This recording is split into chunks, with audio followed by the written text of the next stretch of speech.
Hi friends అందరూ ఎలా ఉన్నారు? ఇవాళ వీడియోలో వచ్చేసరికి మనం డిక్లరేషన్ ఫార్మ్ సంబంధించి అన్ని రకాల ప్రశ్నలకు సంబంధించి సమాధానాలు అయితే ఇవ్వబోతున్నాం అనమాట.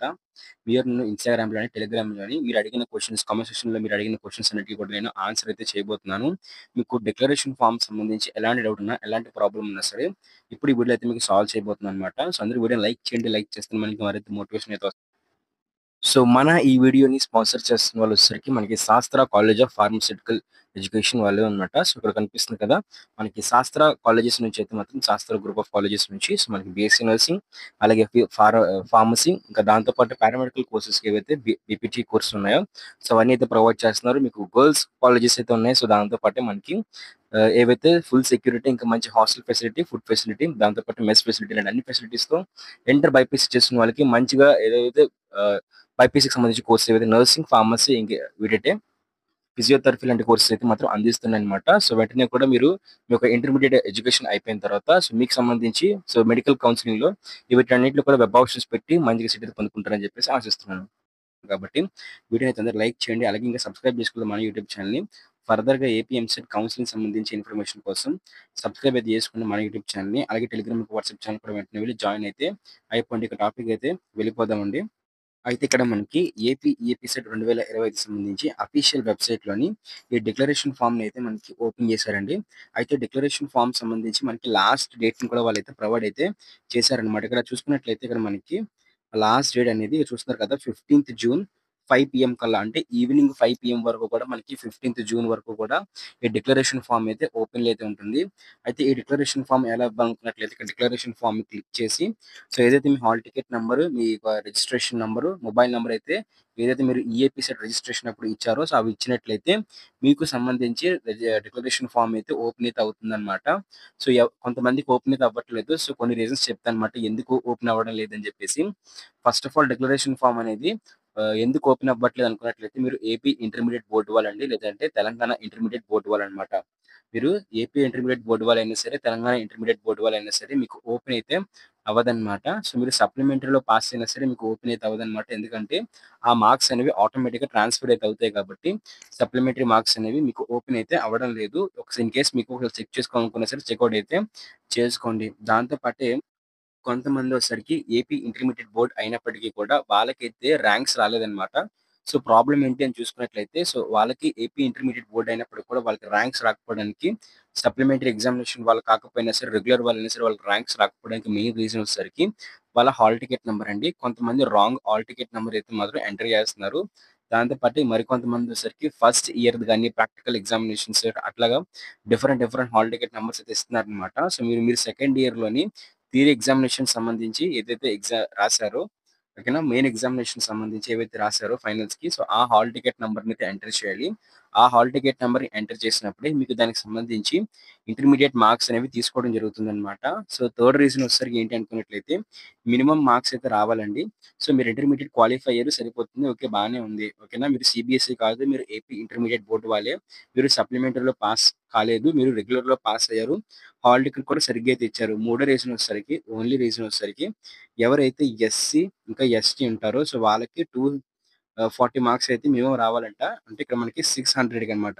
సో, ఏవైతే మీ ఎంపీసీ గాని, బైపీసీ గాని గ్రూప్స్ ఉంటాయో సో, గ్రూప్ మార్క్స్ అంటే సాంస్క్రిట్, ఇంగ్లీషు, ఉర్దూ లాంటి లాంగ్వేజెస్ కాకుండానా ఇక్కడ ఏవైతే మనకి సబ్జెక్ట్ రిలేటెడ్ మార్క్స్ అన్నమాట. అంటే లైక్ ఎంపీసీ వాళ్ళకి మ్యాథ్స్, ఫిజిక్స్, కెమిస్ట్రీ, బైపీసీ వాళ్ళకి బాటనీ, జువాలజీ, ఫిజిక్స్, కెమిస్ట్రీ ఉంటాయో సో, ఆ సబ్జెక్ట్స్ నుంచి మనకి 600కి గాను ఎస్సీ వాళ్ళకైతే మాత్రం కంపల్సరీగా మనకి 240 మార్క్స్ రావాలండి. సో, అలాగే 600కి గాను బీసీ వాళ్ళకి, ఓసీ వాళ్ళకి ఎవరైతే ఉన్నారో వాళ్ళకి 270 మార్క్స్ అయితే కంపల్సరీ రావాలన్నమాట. 269 మార్క్స్ ఉన్నా సరే మీకు ఆ 600 గ్రూప్ మార్క్స్‌లోని, ఐపీఈ మార్క్స్‌లోని మీకైతే మీరు క్వాలిఫై అయితే కాలేదంటే ఎంసెట్‌లో ఎంత ర్యాంక్ వచ్చినా సరే మీకు ఈ 270 లోపు గాని మీ మార్క్స్ ఉన్నట్లయితే ఓవరాల్‌గా ఎంపీసీలోని లేదా బైపీసీలోని మీ మార్క్స్ 270కి బిలో ఉన్నట్లయితే సో, మీరైతే డిస్‌క్వాలిఫై అయితే అయిపోయారన్నమాట. సో, మీకు కూడా అయితే మీకు ర్యాంక్ అయితే వాళ్ళు ప్రొవైడ్ అయితే చేయరన్నమాట. ఓకేనా? సో, దీంతో పాటే చాలా మందికి ఏంటి అనుకున్నట్లయితే జీమెయిల్ ద్వారా ఆల్రెడీ డిక్లరేషన్ ఫార్మ్ సబ్మిట్ చేసేసారండి. సో, అలా సబ్మిట్ చేసినప్పుడు ఇన్ కేస్ మీకు ఫస్ట్ ఫేజ్ కౌన్సెలింగ్ లోపు మీకు రిజల్ట్స్ అనేవి రిలీజ్ చేస్తామని చెప్పేసి రిజల్ట్స్ అనేవి అప్‌డేట్ చేస్తామని చెప్పి మీకు రిప్లై వచ్చినట్లయితే మీరు డిక్లరేషన్ ఫార్మ్ అయితే ఇవ్వాల్సిన అవసరం లేదు. అవసరమైతే ఒకసారి ట్రై చేయండి. మీకు అంత అనుమానం ఉన్నట్లయితే. సో, ఏమో ఒకసారి చెక్ చేయండి. ఎందుకన్నా మంచిది. బట్ మనకైతే ఇవ్వాల్సిన అవసరం అయితే లేదనమాట. అలాగే మనకి ఎవరైతే డిక్లరేషన్ ఫార్మ్‌ని జీమెయిల్ ద్వారా సబ్మిట్ చేసారో మన సబ్‌స్క్రైబర్‌లు, ఇన్ కేస్ మీకు రిటర్న్ రిప్లై కింద వెబ్‌సైట్‌లో డిక్లరేషన్ ఫార్మ్ పెడతాను అప్పుడు చేయండి అని చెప్పి వచ్చినట్లయితే వాళ్ళైతే ఇప్పుడు చేయాలనమాట. సో, ఎవరు చేస్తారనుకున్నట్లయితే ఓపెన్ ఇంటర్ వాళ్ళు ఓకేనా? ఓపెన్ ఇంటర్ వాళ్ళు చేస్తారు. సీబీఎస్‌ఈ వాళ్ళు ఓకే. ఐసీఎస్‌ఈ వాళ్ళు ఇతర స్టేట్ బోర్డ్స్ ఉంటాయి కదా! మనకి తమిళనాడు, ఛత్తీస్‌గఢ్ లాంటి, ఒడిస్సా లాంటి బోర్డ్స్‌లో, మధ్యప్రదేశ్ లాంటి బోర్డ్స్‌లో కూడా మనం చదువుకొని ఇక్కడికైతే వచ్చి సెటిల్ అవుతారు కదా! సో, ఇక్కడికొచ్చి ఎంసెట్ ఎగ్జామ్ రాసి సెటిల్ అవ్వాలని చూస్తారు కదా! వాళ్ళు కూడా అన్నమాట. సో, ఇట్లాగ ఇతర బోర్డు వాళ్ళు ఎవరైతే ఉంటారో డిప్లొమా వాళ్ళు కానివ్వండి, సో, అలాగా ఎవరైతే ఉంటారో వాళ్ళందరూ కూడా ఖచ్చితంగా మీ యొక్క ఇంటర్మీడియేట్‌లో వచ్చిన మీకు మ్యాథ్స్, ఫిజిక్స్, కెమిస్ట్రీ లేదంటే మీకు ఏవైతే ఇతర గ్రూపులు లాంటి బ్రిడ్జ్ కోర్సులు లాంటివి ఏమైనా చేసినప్పుడు వచ్చిన marks, physics, biology, botany, zoology లాంటి సబ్జెక్ట్‌లకు సంబంధించి మార్క్స్ అయితే ఇవ్వాలండి. సో, మీరు ప్రతి సబ్జెక్ట్‌కి సంబంధించి ఓకే. ఇప్పుడు for example maths, physics, chemistry తీసుకున్నట్లయితే డిక్లరేషన్ ఫార్మ్‌లోనే మొత్తం డీటెయిల్స్ కొట్టి సెర్చ్ కొట్టినట్లయితే దానికి సంబంధించి మ్యాథ్స్‌కి ఒక 86 మార్క్స్‌కి అంటే 100కి ఎన్ని మార్క్స్ వచ్చాయి. అలాగే మనకి దీనికి 100కి ఎన్ని మార్కులు వచ్చాయి. సో, అట్లాగా కెమిస్ట్రీకి ఎన్నొచ్చాయని చెప్పేసేసి మీరు రాయాలన్నమాట. సో, మాక్సిమం మార్క్స్ ఎన్ని, మీరు స్కోర్ చేసిన మార్క్స్ ఎన్ని, ఫస్ట్ ఇయర్, సెకండ్ ఇయర్ మొత్తం కలుపుకుంటారు. ప్రాక్టికల్ అన్నీ కూడా కలుపుకుంటారన్నమాట. ఓకే. ఆ సబ్జెక్ట్ గాని ఏవైతే first year marks, second year marks, practical marks అన్నీ కలుపుకొని మాక్సిమం మార్క్స్, స్కోర్డ్ మార్క్స్ అయితే మీకు ప్రొవైడ్ అయితే చేస్తారండి.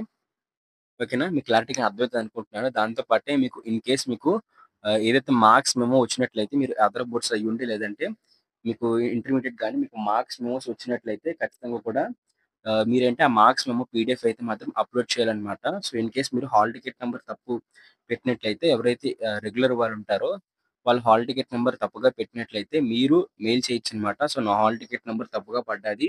యాక్చువల్ హాల్ టికెట్ నంబర్ ఇది. ఇది నా ఆధార్ కార్డు.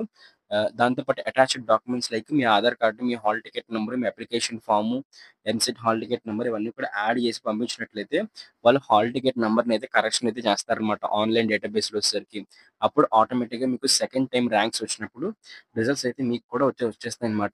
అయితే ఈ ప్రాసెస్ పూర్తవ్వడానికి మనకేదైతే జూన్ 15థ్ వరకు టైం అయితే ఉంది కాబట్టి జూన్ 15థ్ 5 పీఎం వరకు కూడానా మనకి ఆ నెక్స్ట్ డే 16థ్ నుంచి కూడా మనకి రిజల్ట్స్ అయితే వస్తాయన్నమాట. 16థ్ నుంచి 20థ్ లోపు అంటే ఒక 2 నుంచి 5 డేస్ మధ్యలో అయితే రిజల్ట్స్ రిలీజ్ చేస్తారు అఫీషియల్ వెబ్‌సైట్‌లోని. ఆటోమేటిక్‌గా మన యూట్యూబ్ ఛానెల్ వీడియో అయితే ఉంటుంది. ఆటోమేటిక్‌గా మన టెలిగ్రామ్ ఛానెల్‌లోని, వాట్సాప్ ఛానెల్ అన్ని పోస్ట్ చేస్తాను. సో, వీలైతే మీరు మన టెలిగ్రామ్ ఇంకా వాట్సాప్ ఛానెల్ కూడా వెళ్లి జాయిన్ అయితే అయిపోండి. అక్కడ మనం మొత్తం అప్డేట్స్ మొత్తం కూడా షేర్ చేసుకుంటాం అన్నమాట. సో, అక్కడికైతే వెళ్లి జాయిన్ అయితే అయిపోండి ఫ్రెండ్స్. సో, దీంతో పాటు మీకు ఎలాంటి డౌట్స్ ఉన్నా సరే కామెంట్ అయితే చేయండి. మీరు డిక్లరేషన్ ఫార్మ్ సబ్మిట్ చేసినట్లయితే సబ్మిట్ అని చెప్పేసి కామెంట్ అయితే చేయండి. డిక్లరేషన్ ఫార్మ్ సబ్మిట్ చేయలేదనుకున్నట్లయితే మీకు ఎలాంటి ఎర్రర్ వస్తుంది, మీకు ఏం ప్రాబ్లమ్ వస్తుందో కూడా నాకు కామెంట్ అయితే చేయండి. దీనివల్ల నాకు తెలుస్తుందన్నమాట. ఒక ఐడియా అయితే వస్తుంది. సో, ఎందుకు డిక్లరేషన్ ఫార్మ్స్ అనేది సబ్మిట్ చేయలేకపోతున్నారని చెప్పేసి దానికి కూడా మనం ఫ్యూచర్‌లో వీడియోస్ చేసే అవకాశం అయితే ఉంటుంది కాబట్టి కామెంట్ చేయండి. అసలు మీరు డిక్లరేషన్ ఫార్మ్ సబ్మిట్ చేస్తే వీడియోని లైక్ చేసి కామెంట్ సెక్షన్‌కి అయితే వెళ్లి సబ్మిట్ అని చెప్పేసి చేయండి. నాకు మంచి మోటివేషన్ అయితే వస్తుంది. వీడియోస్ చూస్తున్నారు, యూజ్‌ఫుల్ అవుతున్నాయని చెప్పేసి. ఇన్ కేస్ మీరు డిక్లరేషన్ ఫార్మ్‌ని సబ్మిట్ చేయలేదు అనుకున్నట్లయితే సో, ఎందుకు చేయలేదు? రీజన్ ఏంటి? ప్రాబ్లమ్ ఏంటి? అని చెప్పేసి కామెంట్ చేయండి. దానికి మీకు రిప్లై అయితే ఇస్తాను. వీలైతే ఎక్కువ మంది కామెంట్ చేస్తే సేమ్ ప్రాబ్లమ్‌ని, ఇష్యూని నేను వీడియో చేసి మీకు అప్‌లోడ్ చేస్తానన్నమాట. ఓకేనా? సో, మీకేమైనా ఖచ్చితంగా ఇన్‌స్టాగ్రామ్‌లో కూడా వచ్చి నన్ను కాంటాక్ట్ అయితే అవ్వచ్చు. నన్ను ఫాలో అయ్యి అక్కడ మీ రిక్వెస్ట్ మొత్తం పెట్టి అక్కడ మీరు రిక్వెస్ట్ పెట్టినది మీకు హెల్ప్ అయితే చేస్తానన్నమాట. అలాగే టెలిగ్రామ్ ఛానెల్, వాట్సాప్ ఛానెల్‌లో వెంటనే వెళ్లి జాయిన్ అయిపోండి. సబ్స్క్రైబ్ చేసుకోండి. వీడియోని లైక్ అయితే చేసి సబ్స్క్రైబ్ చేసుకొని ఫ్రెండ్స్ ఎవరైనా ఉంటే వాళ్ళకి కూడా షేర్ అయితే చేయండి. Thank you friends. బాయ్.